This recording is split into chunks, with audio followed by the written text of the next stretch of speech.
Good morning, hello everyone, welcome back to my channel Supriti's lifestyle and blog. সকালবেলার অনেক কাজ সেরে নিয়েছি বাড়ির। এদিকে শাশুড়ি মা রান্না বসিয়ে দিয়েছেন, আর আমি একটু চললাম শপিং করার উদ্দেশ্যে। হাজব্যান্ড সামনের দিকে এগিয়ে গেছেন, আমি একটু হাঁটতে হাঁটতে আসছি। খুবই মিষ্টি একটা মুহূর্ত এবং পরিবেশ। এখন বাজে সকাল 10টা। যেতে যেতে রাস্তায় এক ভাসুরের ছেলে নাতি ও হঠাৎই আমার কোলে ঝাঁপিয়ে এসে পড়লো। খুবই ভালো লাগছে। ভালো তো, সুন্দর ছবি তো। আমারও ওয়েট করবেন আবার। এতে বিশাল মজার ছেলে না। আসো আসো আমি আমাকে ছাড়তে চাইছিল না, আমার কোল থেকে নামতে চাইছিল না, তবু জোর করে নামিয়ে দিলাম।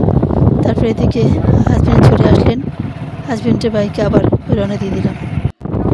খুবই মিষ্টি এবং সুন্দর মুহূর্ত।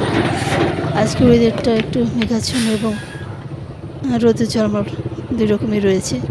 তারপরে আমাদের গ্রামের ফরেস্ট পার হয়ে যাচ্ছি। রাস্তাটা একটু ভেঙে গেছে, রাস্তা সারাইয়ের কাজ চলছে। খুবই সুন্দর একটা জায়গা দেখতে পাচ্ছেন। এখানে গিয়ে আমার ভিডিও করতেই হয়, এখানটায় গেলে আমার খুবই ভালো লাগে। আজ হলো শুভ বৃহস্পতিবার, লক্ষ্মীবার। সকালবেলা উঠে বাড়ির কাজ শুরু করে দিয়েছি। শাশুড়ি মা চলে গেছেন ননদের ফ্ল্যাটে, কিছুদিন থাকার পর অনেক কাজ করে দিয়ে গেছেন, অনেক জ্বালানি করে দিয়ে গেছেন। যেহেতু আমি জ্বালানি করাতে পারি না, অনেক জ্বালানি করে দিয়ে গেছেন। সকালবেলায় বাড়ির সুন্দর পরিবেশ দেখালাম। তারপরে তুলসী মঞ্চটা লেপিয়ে নিয়েছি, তারপরে আবার রান্নাঘর লেপতে শুরু করে দিয়েছি। খুবই তাড়াতাড়ি করছি, এদিকে কাজের ব্যস্ততা তো রয়েছেই, সেই জন্য খুবই গতিতে কাজ করে এগিয়ে চলেছি। তারপরে রান্নাবান্না নিয়ে ব্যস্ত থাকবো। সারাদিনই কাজ, মেয়ে মানুষের কাজ শেষ হয় না।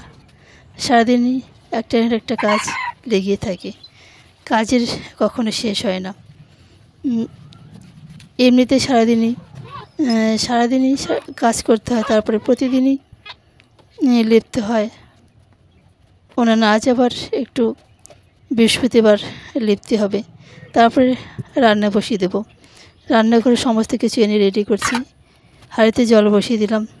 হাজব্যান্ড ব্রেকফাস্টের জন্য টিফিন নিয়ে আসলেন, মিষ্টি, তারপরে পরোটা, তরকারি এসব নিয়ে আসলেন।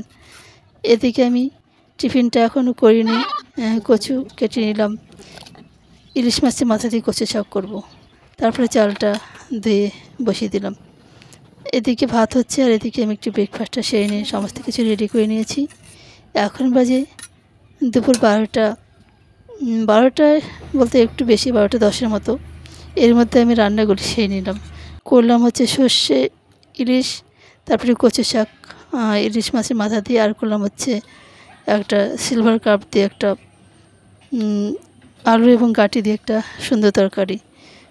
সমস্ত রান্নাবান্না সেরে নিয়েছি, স্নানও করে নিয়েছি। এখন বাজে দুপুর 1:30। স্নান করে ফুল তুলতে চলে এসেছি।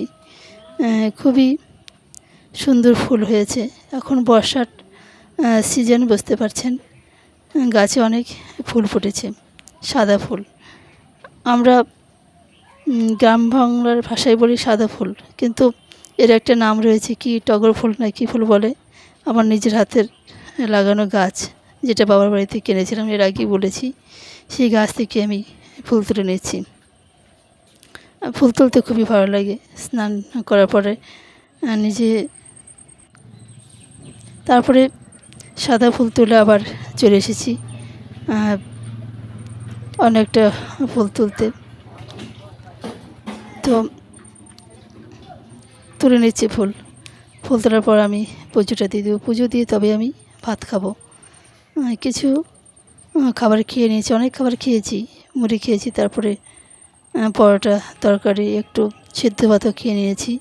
তারপরে এর মধ্যে আমার ফুল তোলা কমপ্লিট হয়ে গেছে। তারপরে আবার সুন্দর সতেজ গাছগুলিকে আবার দেখিয়ে দিলাম।